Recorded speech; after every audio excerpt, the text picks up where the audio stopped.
we can start with the session number 4 of this training workshop, and this session is going to be presented by Eliana Stavrou. This session is about security engineering, cryptographic services, and so please, Eliana, go ahead when you want. Excellent, thank you, René. Good afternoon to all. I'm Eliana Stavrou. I'm an assistant professor in cybersecurity at UCLan Cyprus, where I'm leading the MSc Cybersecurity course. Today we'll be going over week 4, as René mentioned. Let me share my slides so we can start the delivery of the session.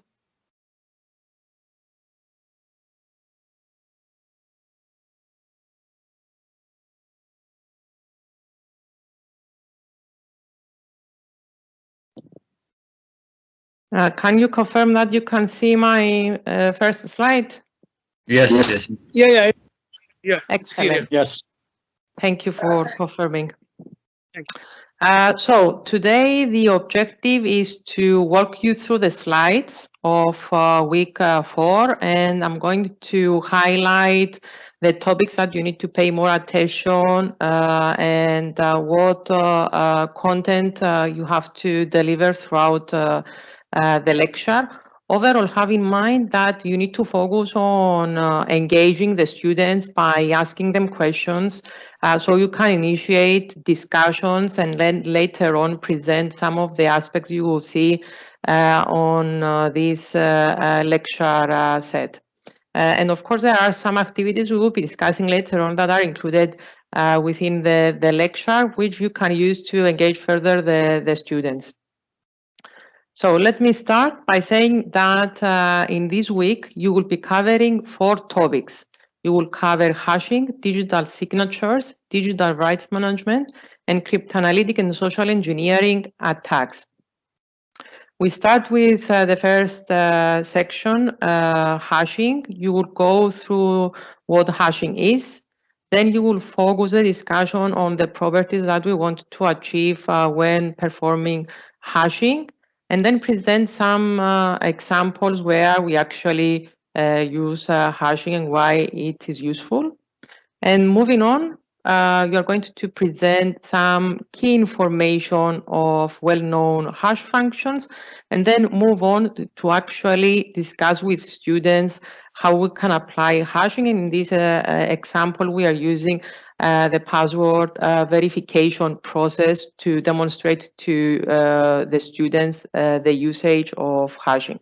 And finally, you will be discussing why we need to use a technique that is called sorting to increase the security even further of what we achieve with the hashing operation. So, as I said, you start by providing the definition, what hashing is. So you will discuss with the students that this is a mathematical function that can take a message, that it can be of any length, and then it produces a fixed length value. And in the literature, we will see that this value is either called a hash value or a message digest. And explained to them that hashing is like a fingerprint. Fingerprints are unique. So we are having a fingerprint of a message, and we use this so if something changes on the message, we can identify it. And in that sense, we verify the integrity of the message. I have listed an example here, which you can present to the students so they can understand what hashing process is and what entails. Let's consider that we have, let's say, 2 parties that they want to communicate. Let's assume that person A is a seller and we have person B that is a buyer. And person A wants to send a message to B saying that, okay, you're going to buy a product and you have to pay 100 euros for this product. That person will use a hash algorithm to hash the message and create a message digest.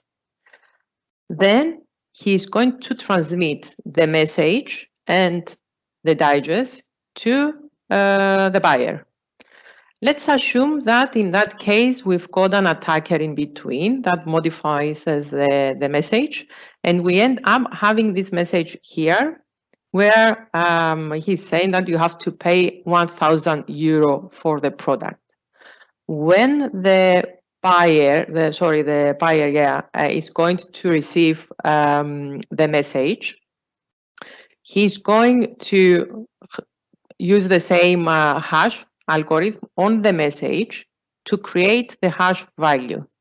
So explain to the students that they are going to get a new, let's say, message digest of this message, and then they have to compare what they have generated with what it has been sent by the transmitting party.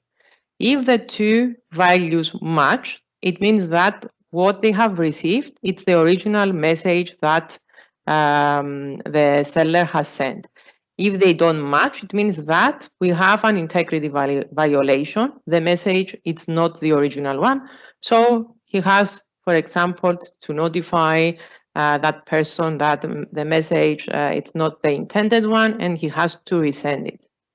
So in a nutshell, this is how hashing is performed. With this example, try to convey to the students the key, let's say, steps that are taken in order to do the comparisons and identify if a message has retained its integrity or not.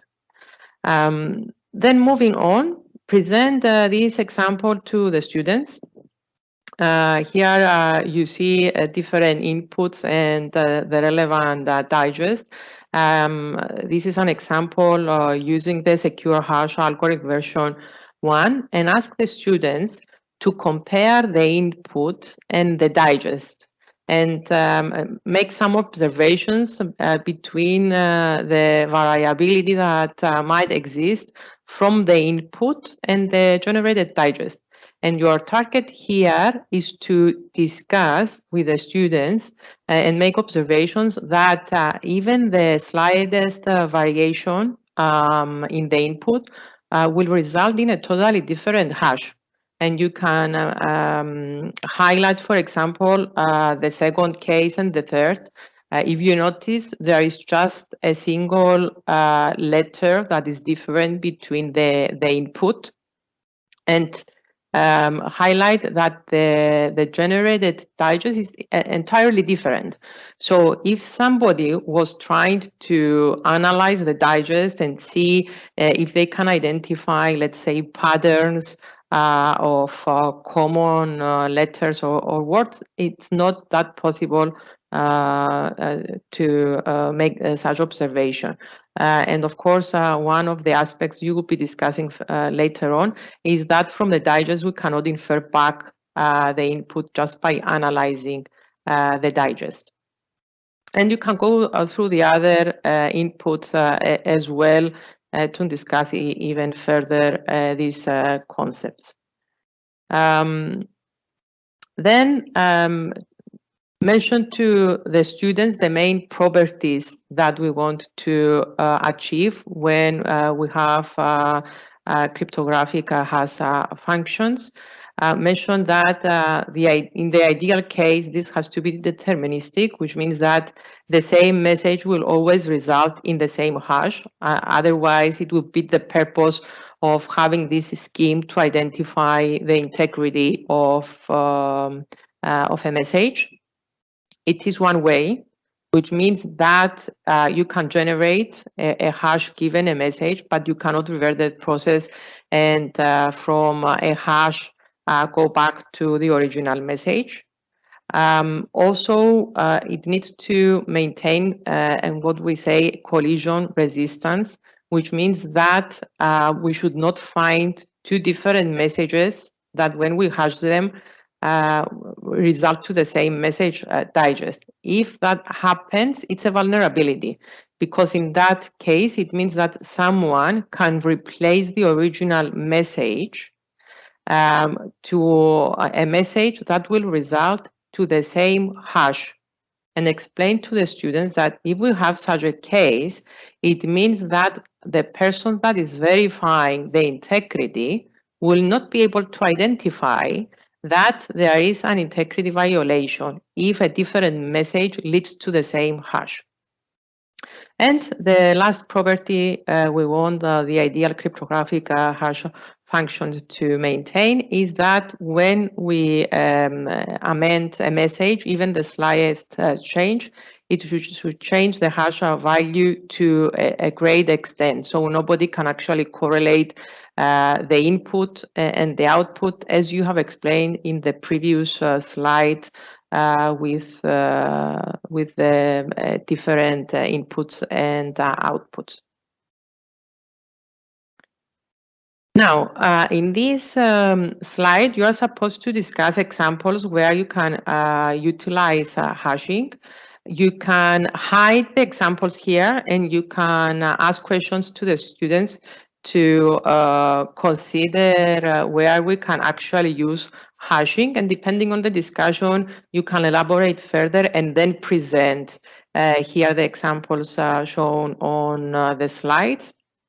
Common usage is when we want to verify the integrity of messages and files. And we see often on websites that publish the digest of a file you can download. So explain to the students that in that case, you download the file, you hash it, and you get a hash, and then you compare it with what it's provided online. If there is a mismatch, it means that what they have downloaded, it's not what it was intended by, let's say, the publisher. So they have to be careful. Also, the hashing, it's used for the signature generation and verification. This is something you will be discussing in the following slides because we have a section devoted on digital signatures.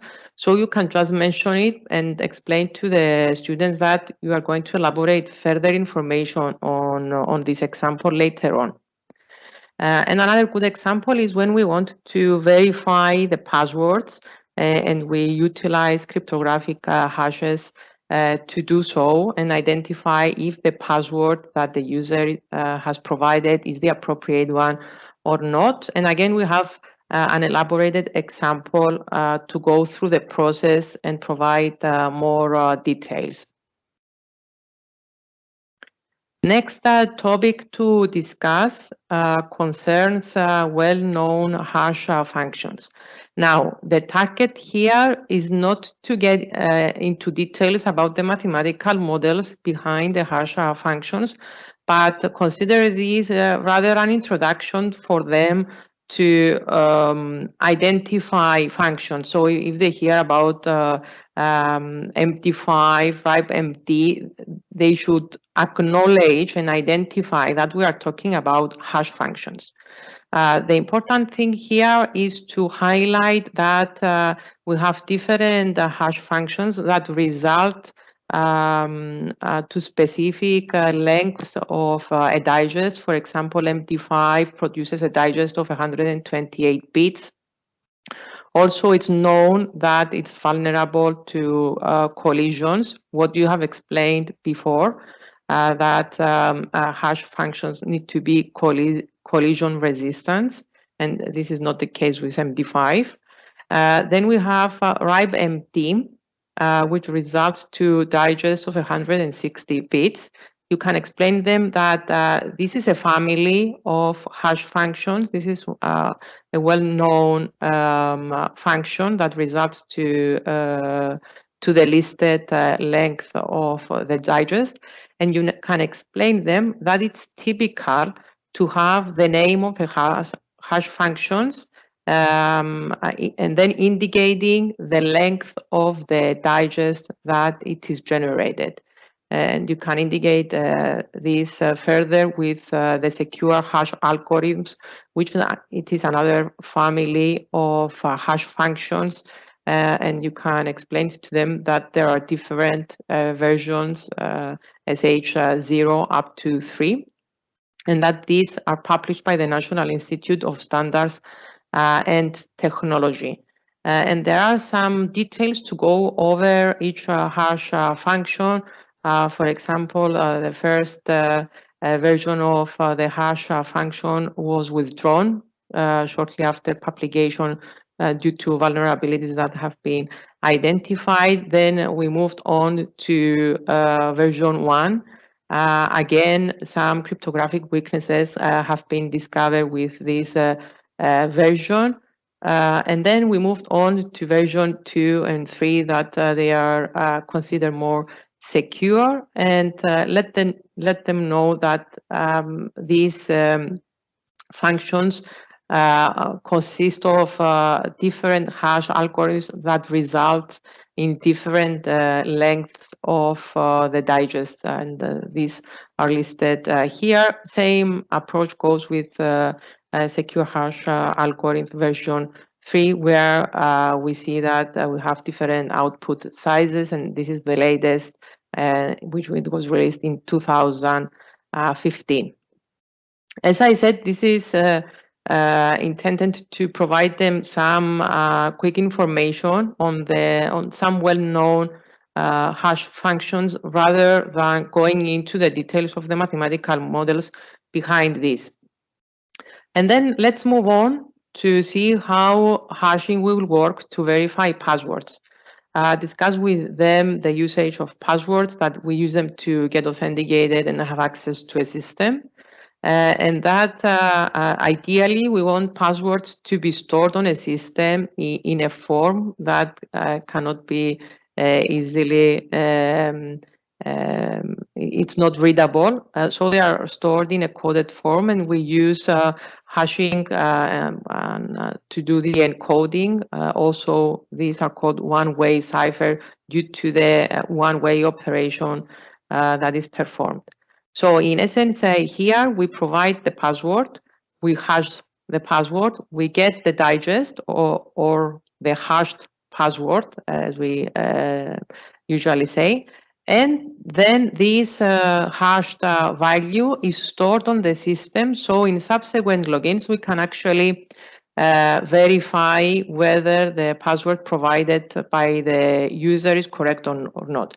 And let's see a schematic so you can explain to the students again the process that is performed to verify the passwords through hashing. Consider here that we are going to create an account, and upon registration, we usually provide our password. The password is going to be hashed and then stored on the system. In subsequent logins, explained to the users that the user is expected to provide his or her login. The system will take the password, it will compute the hash value, and then the system, it will compare the newly generated hash with what we have stored previously on the system. If the two values match, it means that the password that was provided, it was a correct one. So the system will allow the user to log in. Otherwise, login will fail, and depending on the policy, the user will be able to try again, and so forth. This is the overall process we use. Then pose a question to the students. What will happen if we have two users that will choose the same password without considering anything else, just considering the figure you are going to present? They should acknowledge that if such a case occurs, it means that the generated hashes will be the same.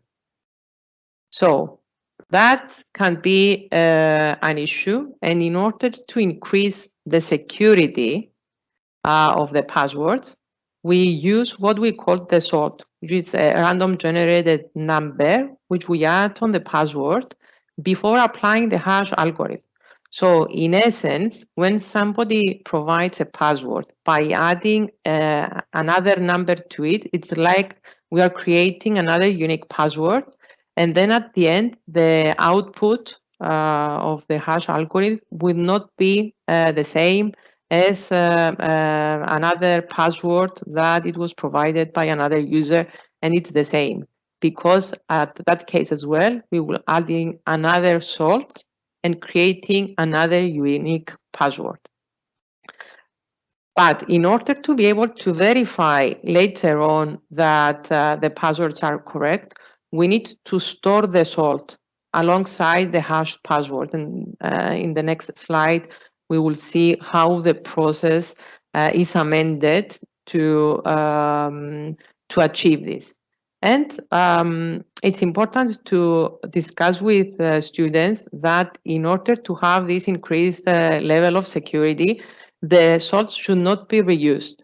Otherwise, if we end up reusing the salts, we might end up having the same problem as previously by using the same passwords and getting, as a result, the same hash values. Now, let's see how the process is amended. Again, explain to the users that upon registration, we provide the password. The system will amend the salt on the password and then hash this new value. And then the salt along the hash password is going to be stored on the system. Then when the user logins and enters his password, what will happen? The system will go, it will retrieve the salt that is already stored on the system. It will append it on the provided password, and then it's going to compute the hash. And then this generated value is going to be compared with the information that is already saved on the system. And if these two values match, it means that the password is the correct one, and the user is going to be able to connect on the system. If not, login fails, and the user and the system will notify the user to try again. With the salt, we increase the overall scheme in terms of password verification. And this is what it's actually being used in Linux, where we store the hashed passwords in a specific file that you need root access to be able to process it. It is stored in the etc shadow file. You see here that there is a specific format of the file. It provides information about the password and about the password usage, including aspects of password policies. Now we'll go briefly over the items and focus on the second one when you explained to the students about the format of the password.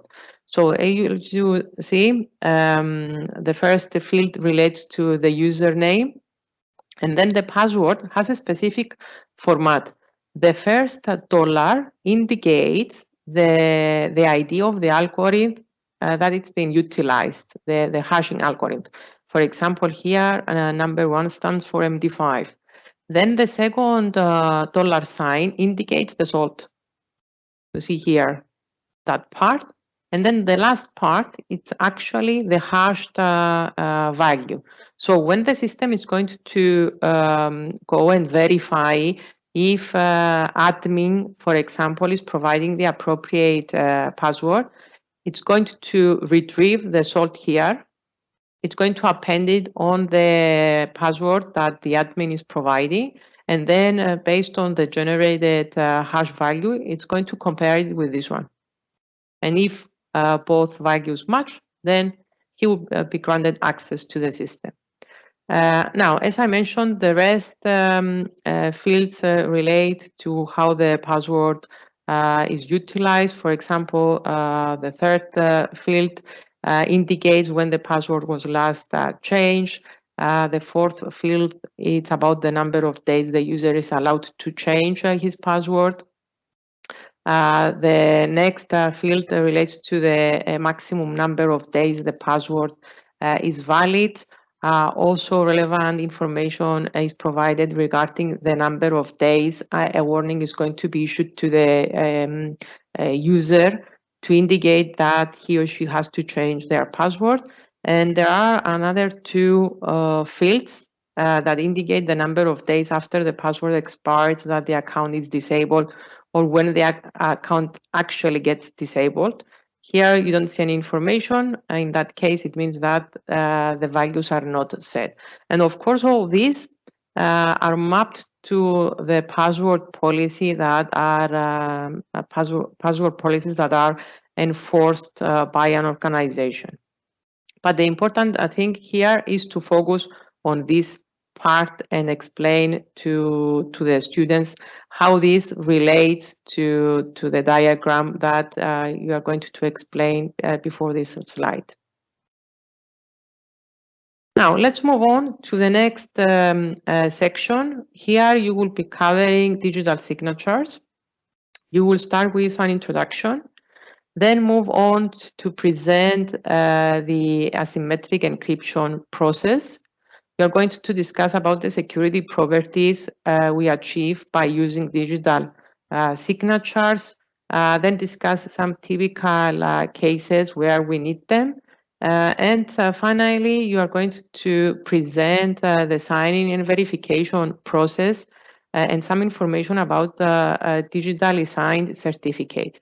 Here you need to pay attention when you explain the asymmetric encryption process and the signing process.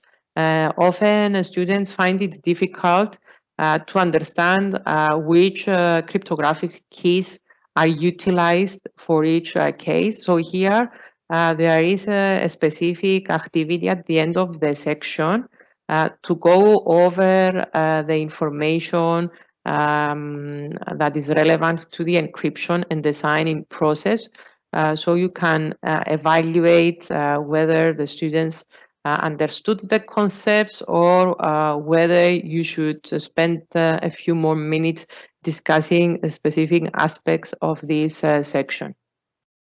First, we are going to discuss the definition of what a digital signature is. And according to NIST, this is the result of a cryptographic transformation of data that, when properly implemented, provides a mechanism for verifying origin authentication, data integrity, and signatory non-repudiation. Based on this definition, we will elaborate more information and explain to the students that what we are trying to do through the digital signatures is first to verify that the data have been signed by the owner of the digital signature. And this is where we are promoting authentication and identifying the origin, that the data have not been altered after the data signing. So here we are promoting data integrity. And also very important is that the signer cannot later deny that he or she signed the data, given, of course, that we assume that the secret key that is utilized is known only by the signer and it has not been compromised. Then move on to mention the three alternative digital signature algorithms that are recommended by NIST, the digital signature algorithm with a minimum length of 2048 bits key, the RSA algorithm, and the elliptic curve digital signature algorithm. Again, it's not the intention to get into details on this. Rather, the focus of this session should be on explaining the concept behind the operation of digital signatures. So move on to explain to the students that digital signatures employ asymmetric cryptography. And when we are talking about asymmetric cryptography, it means that we use two mathematically related keys. One performs the encryption, the other one performs the decryption. And this overall scheme is also called public key cryptography. Remind them that one key is called public and the other one is called private, which means that this is the key that it should not be revealed beyond the owner of the key. and they should perceive digital signatures to be equivalent with the traditional handwritten signatures, which we use to agree on something, to indicate that the authenticity of, let's say, of a document, its integrity, and also that you are agreeing to the terms. Let's say if we're talking about a contract and later on you cannot deny that you're okay with the content given that you have signed the document. Now, let's move on to see the information that we are going to present next to the students. Here you see a figure that explains the asymmetric encryption process. Highlight to the students that this is not the signing process. It's the encryption process where we want to send something and protect it and preserve its confidentiality. So let's assume that we have two communicating parties. We've got Bob and Alice. Bob wants to send something to Alice. So in order to protect the message, Bob applies Alice's public key on the message, encrypts the message and sends it over. Then Alice, in order to be able to decrypt the message, she is using her private key. She does that and then she decrypts the message and can read the original message sent by Bob. So this is the encryption process. Now, to recap, before we move on to present the figure for the signing process, mention to the students again that the two security goals that we want to promote through digital signatures is non-repudiation, that later on somebody will not be able to deny that he sent the message, and also by that, given that someone is using a private key without being compromised, it means that we can identify and we can authenticate the message that it has been sent by that person. And also, we can confirm the integrity of the message. We consider that a message can be altered maliciously by somebody, or unintentional modifications can also occur. For example, we have communication errors. So with the digital signatures, we can identify whether the message we have received maintains its integrity or something has changed, and we need to be careful. You can present examples where digital signatures are needed. My advice here is to ask the students first to consider such cases, and then you can reveal the examples here and ask them where do they think that digital signatures will be useful. And once you initiate the discussion with them, you can present the examples here. A typical case is when we are distributing software and we are digitally signing in, so somebody can later on identify if a product he has downloaded, it's the original one or not. When we are performing financial transactions and we're sending electronic contracts, it's essential to be able to verify the integrity, the authenticity, and later on, the sender should not be able to deny that he has digitally signed a document. And also, it's very common to use it to protect email communication, especially these days where we communicate over email and we're providing sensitive information and also supporting business operations. So let's move on to see how the signing process goes. Now, here I have included the actions that will be taken in detail. This is a high-level figure. As you will see in the following slide, there is an elaborated figure. Mention to the students that there are two phases. We have the signing process, and then we have the process where we need to verify the signature. And let's assume that we have Alice that wants to communicate with Bob and send him a digitally signed message. So initially, Alice will consider her message. She will hash it. She will generate a digest, and then she will use her private key to sign it and create the digital signature. She's going to append the digital signature on the message and send it over to the other party.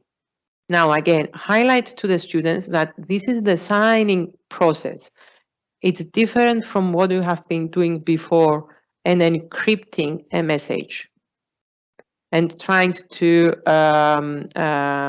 protect its confidentiality. Then, at the other end, when Bob receives the message, he's going to consider the digital signature. He's going to use the public key of Alice to decrypt it and receive the digest that it was generated by Alice of this message. Then Bob is going to use the message, hash it, create a new message digest, and then he's going to compare this newly created digest with what he has decrypted. If the two values match, it means that he has received the message from Alice and that the message retains its integrity and he can proceed accordingly. If not, he notifies Alice that something happened and to resend the communication. Now, here you see an elaborated figure of what I have just explained. Here you can engage students. For example, you can ask one student to be Alice and the other one to be Bob and to explain what they are supposed to do when they are going to send a signed message, just to see if they convey the appropriate information. And again, you can go over the figure and discuss the steps to be applied. That we have the message from Alice. She hashes the message. She gets the digest. She applies her private key, encrypts the hash, and creates the digital signature. She appends it on the message.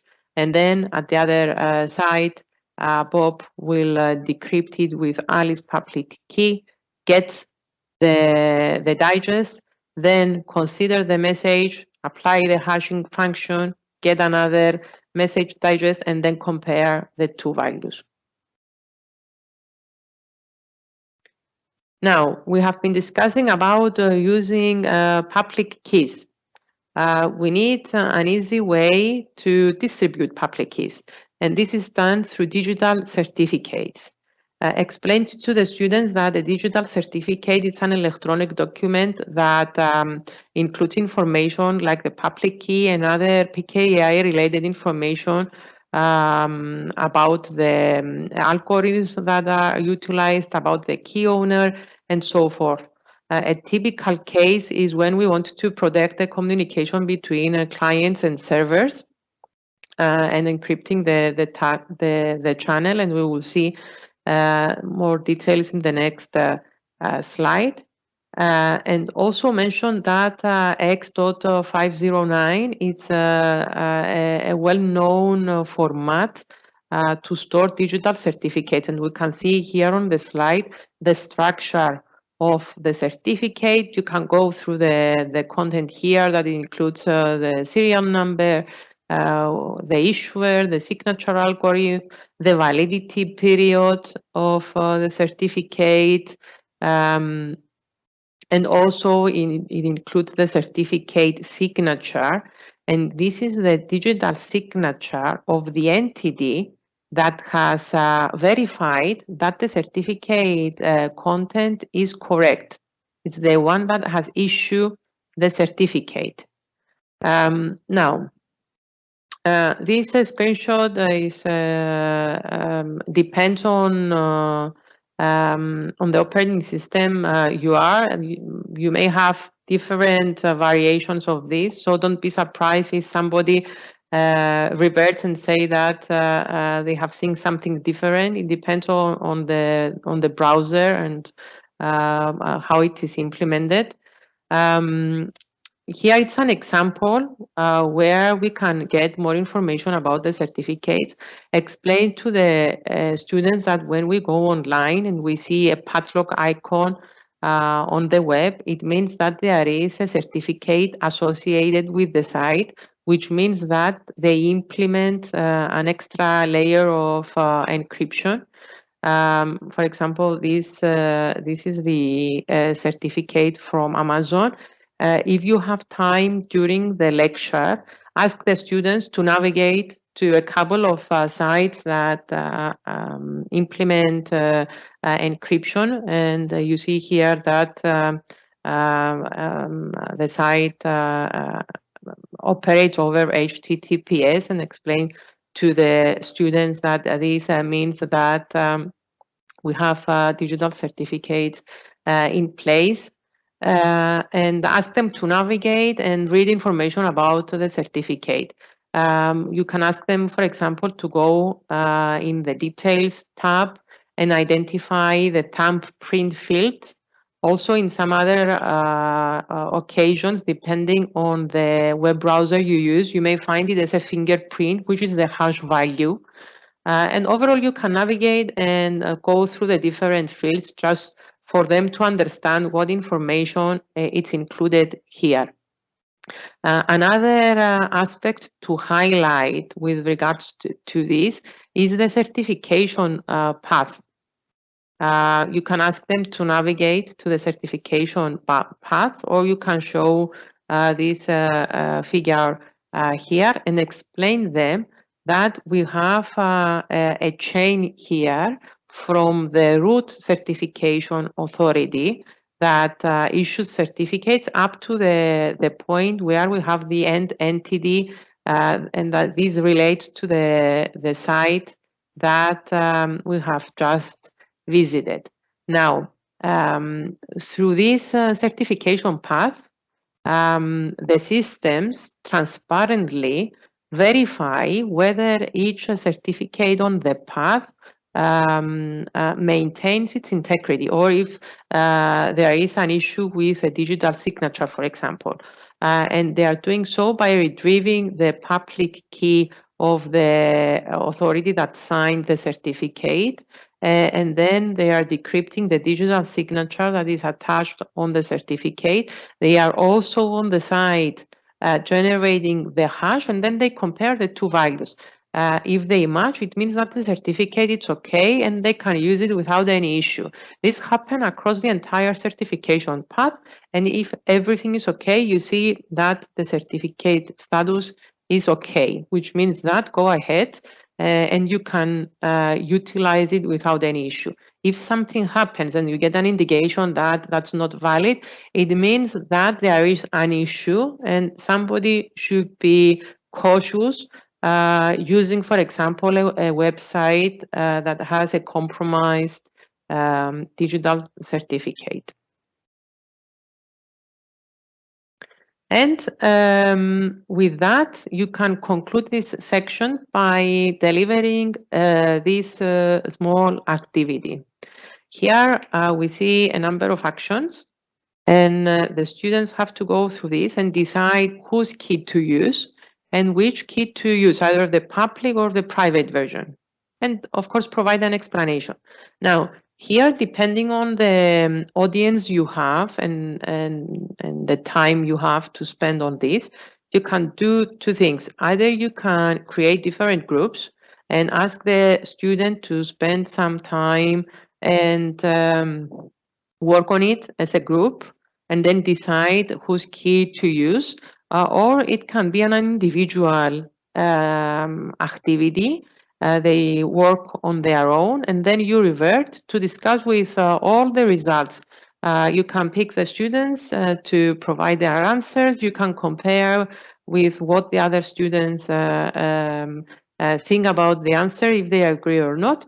And then you can present the results to the students. I will quickly go over this. For example, we have Bob wants to communicate with Alice and protect the message he sends her. So given that, we expect them to identify that he has to use the public key of Alice so he can encrypt the information and send it over. Then Alice wants to decrypt the encrypted message sent by Bob. Assuming that Bob is using her public key, she has to use her private key to decrypt the information. Next action is Bob wants to send a copy to himself of the encrypted message that he sent to Alice, assuming that he wants to save it out on his system.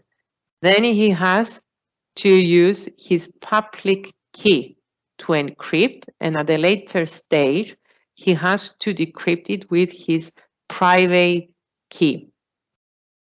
Then let's assume that we want Bob to read an encrypted message sent by Alice. Here they have to assume that Alice is using Bob's public key to encrypt the message and send it over. So they have to identify that Bob will be using his private key to decrypt the information. Another action to consider is that Bob wants to send Susan the message from Alice.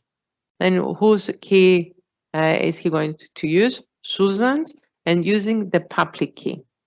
Next, we have Bob that wants to digitally sign a message and send it to Alice. He has to use his private key to do so. And Alice wants to confirm Bob's digital signature. She has to use the public key of Bob in doing so. So overall here, the objective is to present actions where they need to encrypt and decrypt, and actions that relate to the digital signing process and identify the correct keys. If you identify that you have delivered this activity and the students are making mistakes in terms of whose key to use, then spend a few minutes going back to the figure where you explain the signing process, for example, and take them again through the process to remind them of whose key they have to use, either doing the signing or the encryption process or the verification. And it's very important because it's a typical case for students to get confused on these two let's say processes. Now let's move on. Section 3. Here you are going to cover topics related to digital rights management. You are going to start with a brief discussion on intellectual property and piracy, provide the definition of DRM, and then list well-known vendors and technologies that we use to apply the appropriate control over this. Now, start by discussing what is intellectual property. You can discuss that this refers to the creation of the mind, such as inventions, artistic work, designs, images, and so forth. Intellectual property rights indicate how we can actually utilize intellectual property, and this includes patents, copyrights, design rights, trademarks, and so forth. and highlight that we have an issue these days because everything is so easily shared on the internet, and people tend to download and use material without considering that there are intellectual property rights behind the usage of the material. So unfortunately, if somebody violates these rights, this is called infringement and is known as piracy. For example, let's assume that someone is not respecting copyrights and he or she is reproducing the work, he's distributing or is reusing it in a way to create a new material without the permission of the owner. This constitutes a violation of intellectual property rights. So it's really important to have technologies in place to be able to protect the content. And this is where DRM fits, which it's been utilized so we can enable the secure exchange of intellectual property over the internet. And in essence, what we are trying to do with this is that we're trying to control access and limit either the usage, modification, or distribution of copyright work. We can mention some known vendors of DRM technologies like Microsoft, IBM, Adobe. We also have vendors that specialize on this beyond the big names there. We also have Intertrust, Conduit Guard, and so on. And focus here a bit on the technologies that are utilized. For example, we are using product keys. A product key acts as a license to use the product. So in order to activate it, explain to the students that you provide the key in order to be able to use it. Often this technique is combined with other methods. For example, you do an online activation, so somebody is actually tracking the activation. We have another way to control this by limiting the activations. And here, usually we have an online server authenticating the user and how many activations he or she can perform. So in that sense, it limits the activations. We also have persistent online authentication. This is a typical case on game platforms where somebody has to be online to be able to access the game. Other means we use is through watermarks.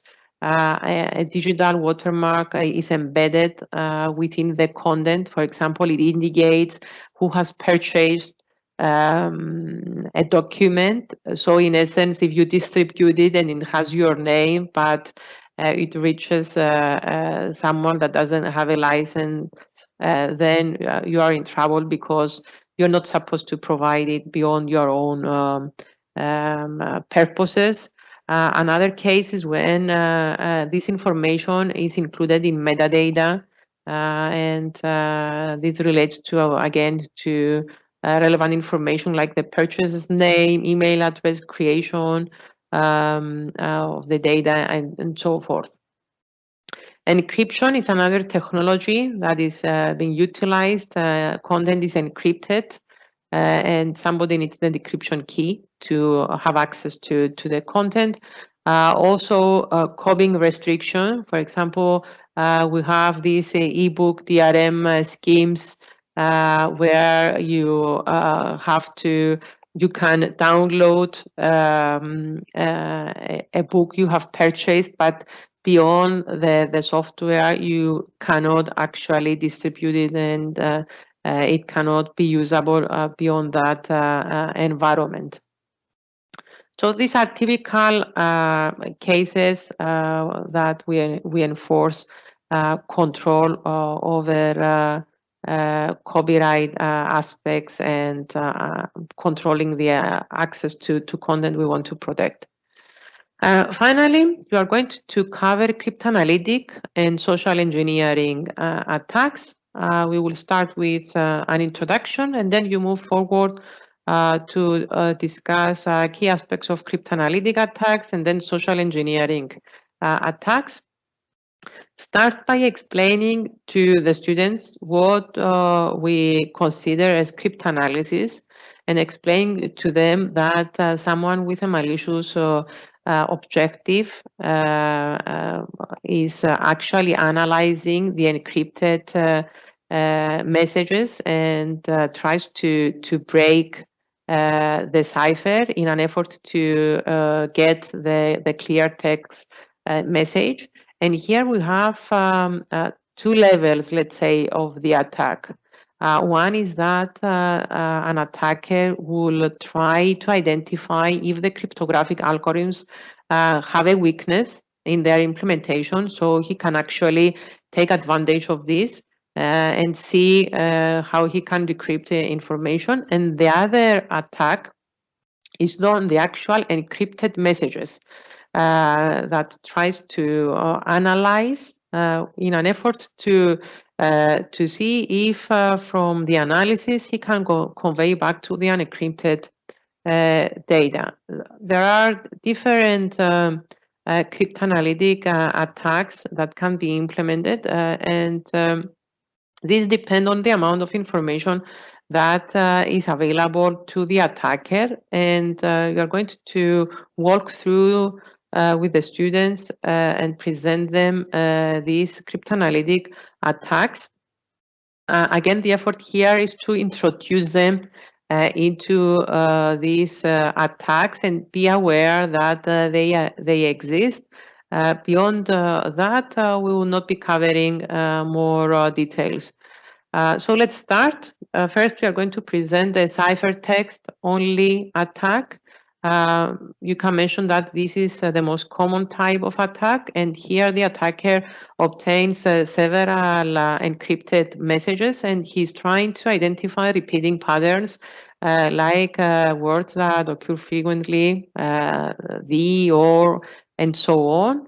And the attacker tries to identify from this whether he can identify the clear text parts, and from that point to move forward and see if he can get more information, and that will lead him to the entire clear text message. And of course, in order to do this, you realize that someone will actually require a large number of encrypted message to do the analysis. Then we have what we call the known plain text, and the attacker here has a number of pairs of plain text and corresponding encrypted messages. And again, the goal here is to compare the two and identify the cryptographic key, so he can actually utilize it to get the original messages. Chosen plain text is when we have someone encrypting selected plain text messages and then analyzing the counter part. And overall, here the target is to try to get a better understanding of the whole encryption process and understand the algorithm behind this in an effort to get more information. So again, he can identify the key that is utilized.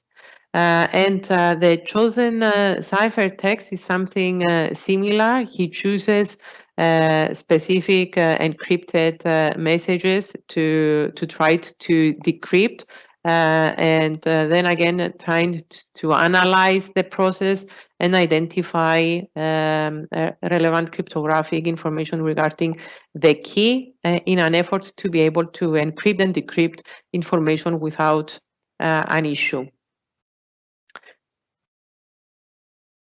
Another common attack is the dictionary attack. perhaps this might be more well known to the students.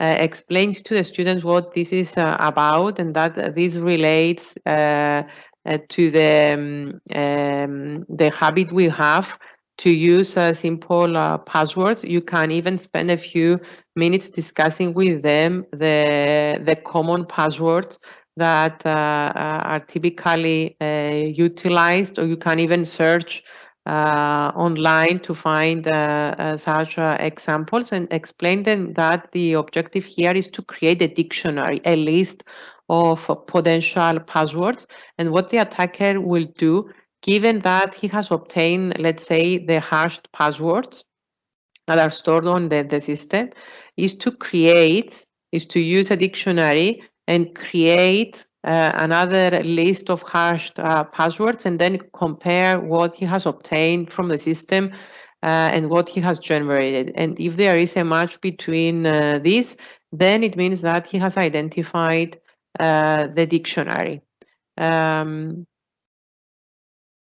then move on to explain the other two cryptanalytic attacks. Brute force attack, explain here that these consider an exhaustive key search or list of passwords. The attacker will go through every potential password until the correct one is found.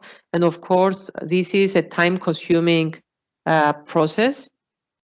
But given that we have increased processing power, depending on the capabilities of the attacker, there are cases where the attacker will be able to succeed and identify the password. And lastly, we have the rainbow tables that are utilized to enhance the brute force attacks. And these are tables that actually have pre-computed values of cryptographic hashes, and explain to the students that instead of going through the process over and over again, meaning that we start from the clear text password, we hash it, and then we compare it, they prepare a pre-hashed list. So in essence, they avoid creating the hashes every time they want to test something. So this is another approach that it's been utilized. Now, let's move on to the man in the middle and explain to the students that this attack is exactly what the title says. Somebody sits in the middle, let's say, of a communication. So the attacker here intercepts the setup of, let's say, the cryptographic session, and then establishes a session between each parties separately. So he sits in between and he exchanges message in that sequence instead of allowing them to communicate directly. And having established this session, it means that the information is channeled through the attacker, who is able to read the traffic that is exchanged between the two parties, even modify the information. And another attack to consider is the replay attack. Here we have an attacker that intercepts the transmission. For example, it captures a session key and then retransmits the data to establish an authenticated session at the later stage. And due to the fact that somebody gets this information and repeats it again later, it's called also a playback attack. Here, for example, we have Alice that will log into the server. We've got Eve that is eavesdropping on the communication, captures the login information, and at the later stage, she's sending the captured data to login as Alice. Of course, depending on the circumstances and the defenses that might or might not be utilized at the other side. But the attack exists, and given the right circumstances, it can be successful. Another attack to mention is the birthday attack.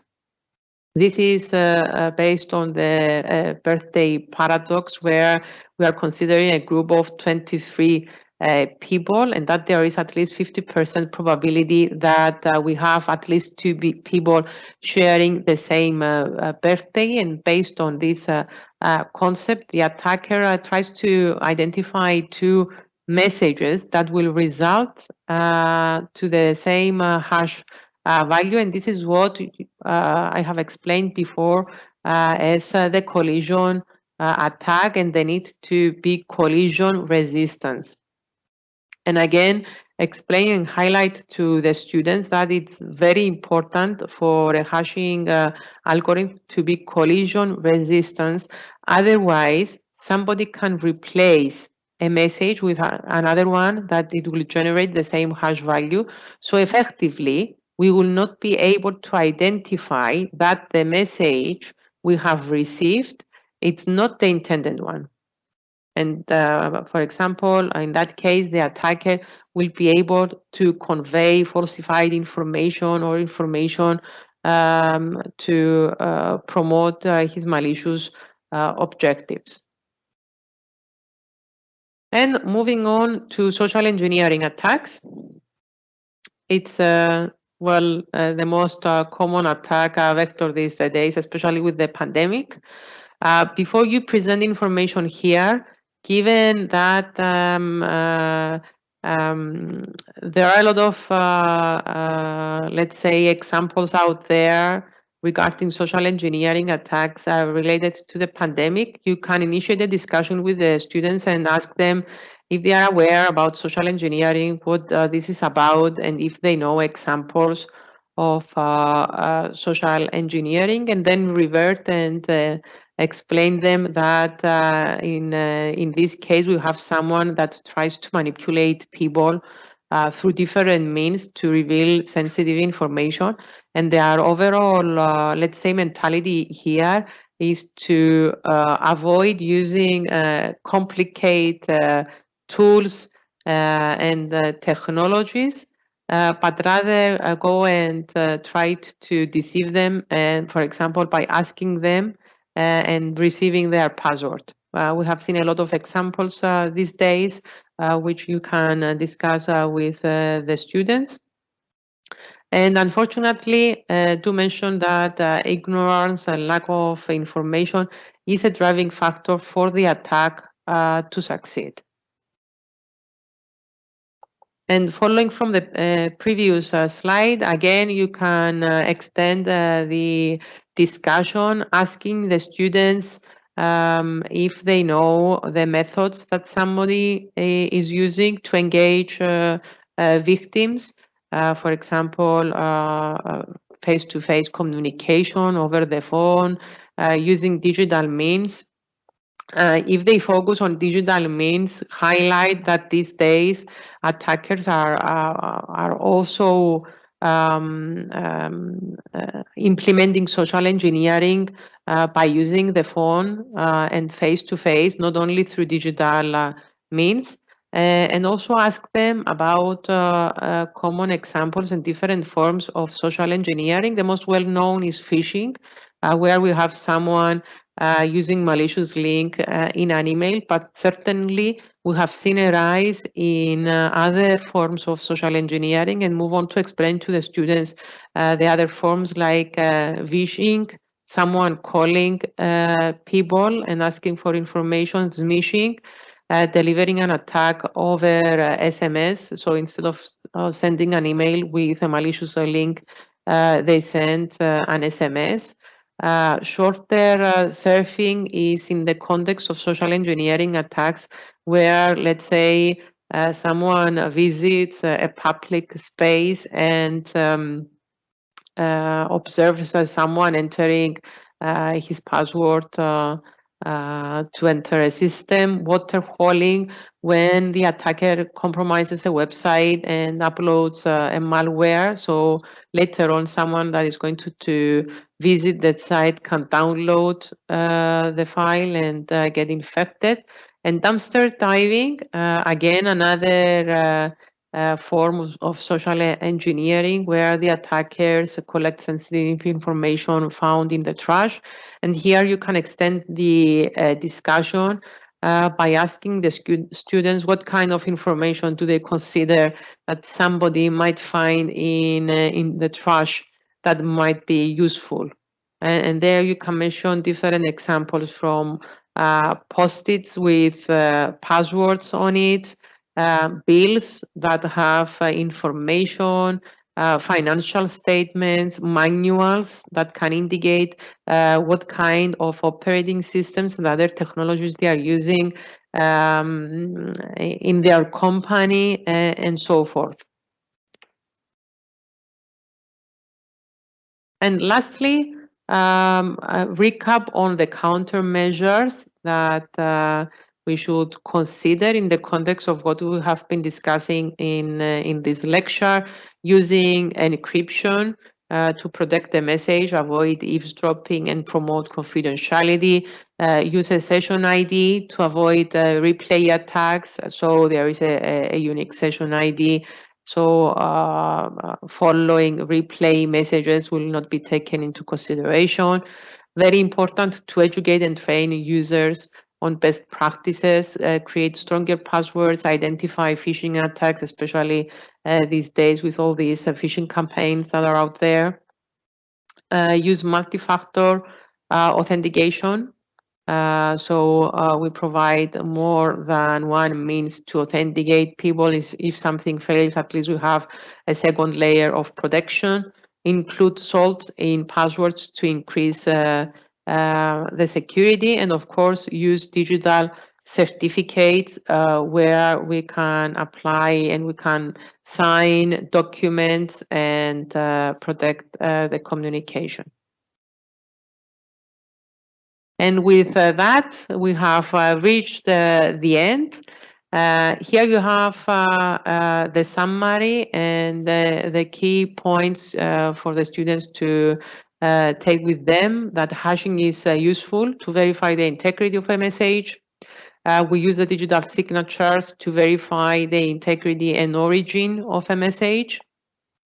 Given that a private key is kept secret, a user digitally signing a message cannot later deny his action, and this is called non-repudiation. We've got different DRM technologies in place to control access to intellectual property. Some are more restricting than others, as we have discussed. And also very important to mention that we have a range of cryptographic attacks that exist. So it's quite important to be aware and be able to apply best practices so we can address the dynamics in the threat landscape and be able to defend from compromisation.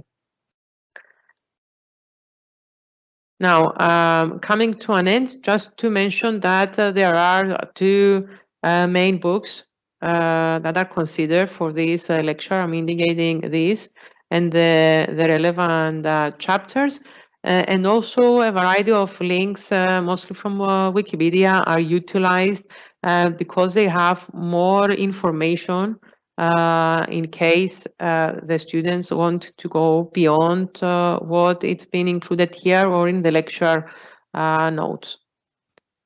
So thank you all for the attention, and if you have any questions with regards to the delivery of this week, I'm all ears to provide my feedback. Thank you very much. Thank you. Thank you very much.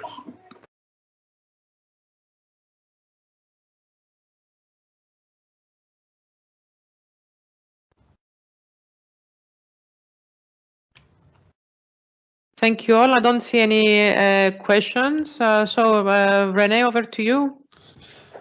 Thank you very much for your presentation. It was very interesting. If there are no questions, we can close this session.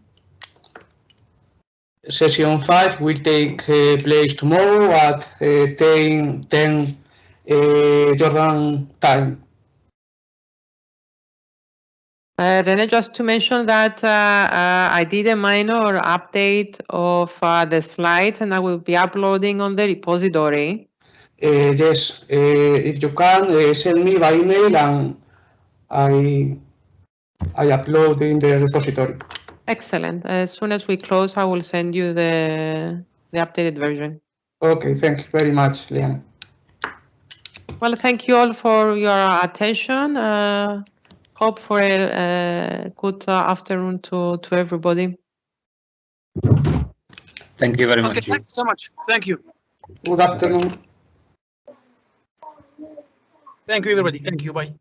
Bye.